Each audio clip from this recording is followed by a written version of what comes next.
વર્ષાબેન ક્યાં છો? બહાર આવો. બા, અરે વર્ષાબેન, અરે શું થયું મારી મીઠડી? કેમ એટલી બધી બૂમો પાડે છે તું? કોઈ પ્રોબ્લેમ થયો? અરે પ્રોબ્લેમ થાય મારા દુશ્મનને તો પછી બૂમો કેમ પાડે છે? અરે હું તો આજે એટલી ખુશ છું કે શું કહું તમને. અરે આટલી સરસ પાર્ટી કરીને આવ્યા પછી ખુશ તો હોવાના જ ને. યસ બા, વર્ષાબેન, આજુબાજુ કેટલા બધા ફટાકડા ફૂટી રહ્યા છે નહીં? ના, મને તો ક્યાંય નથી સંભળાતા. અરે શું વાત કરો છો? ધ્યાનથી સાંભળો, તમને ફટાકડા ફૂટવાનો અવાજ આવશે. સાંભળો સાંભળો. ના કિયારા, મને ફક્ત તારો જ અવાજ સંભળાય છે. અરે શું વાત કરો છો તમે લોકો? તમે ધ્યાનથી સાંભળવાનો પ્રયત્ન તો કરો. એ દૂર ક્યાં ફૂટી રહ્યા છે, આપણને દેખાશે તો નહીં પણ સંભળાશે જરૂર. સાંભળો.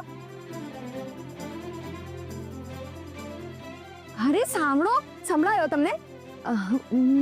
ના ના કિયારા. અરે શું વાત કરો છો? મારી સાથે આવો તમે લોકો. બા, આ શું કરે છે? અરે ચાલો તમને સંભળાવું. ચાલો ચાલો ચાલો. જો સાંભળો હવે. સંભળાયું? હા હા વર્ષા, બહાર જોર જોરથી ફટાકડા ફૂટવાનો અવાજ આવે છે. હા હા બા, હા આવે છે. હે ને? અરે વાહ વાહ, તમારા કાન તો હજી પણ એટલા તેજ છે. હા, yes yes yes, I am very happy. હા, આવી દિવાળી તો મેં ક્યારેય સેલિબ્રેટ નથી કરી. Oh my god, I am so happy. તમે પણ એન્જોય કરો. હેપી દિવાળી બા, happy Diwali. Happy new year Varsha, happy new year. Happy new year. બા, હા એક વાત પૂછું? પૂછને. સાચું તમને ફટાકડાનો અવાજ આવે છે? હા. કમાલ છે, બધાને ફટાકડાનો અવાજ આવે છે, મને જ નથી સંભળાતો. પણ યારા આજે આટલી ખુશ કેમ છે? જો એ આટલી ખુશ છે તો એના પાછળ નક્કી કોઈ કારણ હશે. જેટલું હું કિયારાને ઓળખું છું એ બીજાને દુઃખી જોઈને વધારે ખુશ થાય છે. પણ આજે એના ખુશ થવાનું કારણ શું હશે?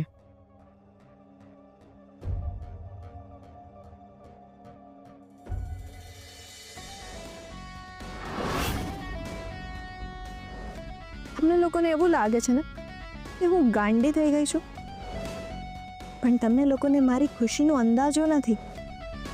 આજના દિવાળીના દિવસે ક્રિશ અને એનો આખો પરિવાર રાતા આંસુએ રડશે અને હું એમની બરબાદીને સેલિબ્રેટ કરીશ. પ્લીઝ શાંત થઈ જા. પહેલો જ ઓર્ડર આટલો મોટો મળ્યો. શહેરના મોભી લોકો આવવાના છે. આપણને કેટલી આશાઓ હતી ક્રિશ. કેટલી ઈમાનદારીથી આપણે સારામાં સારું અને સ્વાદિષ્ટ જમવાનું બનાવ્યું. તે અને મેં આપણા આટલા વર્ષોનો કુકિંગનો અનુભવ એમાં નિચોડી નાખ્યો. આપણને હતું કે લોકો વૃંદાવન કિચનનું જમવાનું જમશે, એમને ભાવશે તો માઉથ પબ્લિસિટી થશે, આપણને સારા એવા ઓર્ડર્સ મળશે. મારા બધા દીકરાઓએ મળીને જે હું જોયું છે એને પાખો મળશે.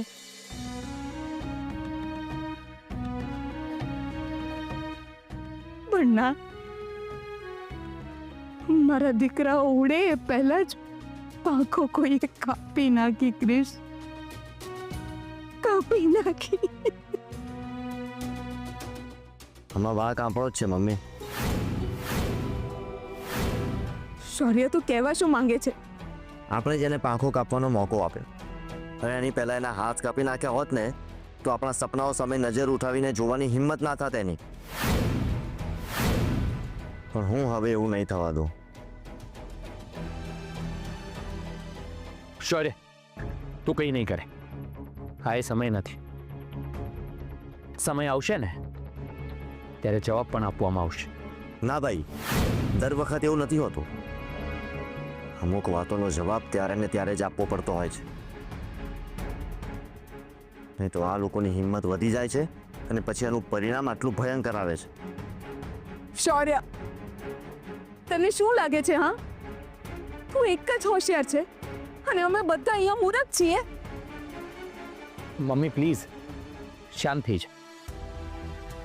અત્યારે કોઈની સાથે બદલો લેવા કરતા આ બધું કેવી રીતે થયું ને એ જાણવું જરૂરી છે. હા શૌર્ય, આપણે રાજેશ અંકલને મિસ્ટર ઠાકર સાથે વાત કરવાનું કહીએ તો? હા, હર્ષની વાત સાચી છે મમ્મીજી. મિસ્ટર ઠાકર રાજેશ અંકલના મિત્ર છે, તો કદાચ એમની વાત માની પણ જાય.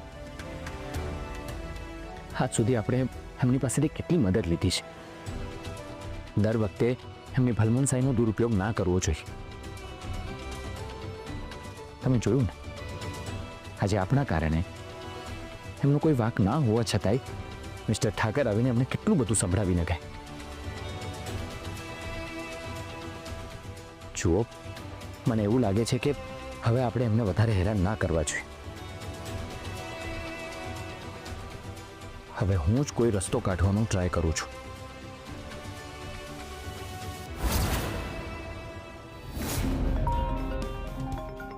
લાગે છે ફિયાનો ફોન છે. જાણી લો શું અપડેટ છે. હા, ધનંજયનો ફોન. હવે આ શું કામ ફોન કરે છે મને? ખબર નહીં. હા બોલો, શું કામ છે? તમને પૈસા તો મળી ગયા ને? મેડમ પૈસા તો મળી ગયા ને વપરાઈ ગયા. શું વાત કરો છો? આટલા બધા પૈસા તમે વાપરી નાખ્યા? હા તો મેડમ હેપી દિવાળી આવે છે. આ ફટાકડા ને કપડા ને મીઠાઈઓ અને મોંઘવારી તો જો પૈસા આયા નથી ગયા નથી. પણ મેડમ તમે જે પેલી મીઠાઈઓ મોકલી હતી ને બધા બહુ જ ભાવે ટેસડો પડી ગયો. અને જે ફટાકડા ફોડ્યા ફાટ ફાટ ફૂટ ફૂટ. Very good. તમને ખબર છે અહીંયા તો એટલા મોટા મોટા બોમ્બ ફૂટ્યા છે ને કે શું કહું તમને. શું વાત કરો છો?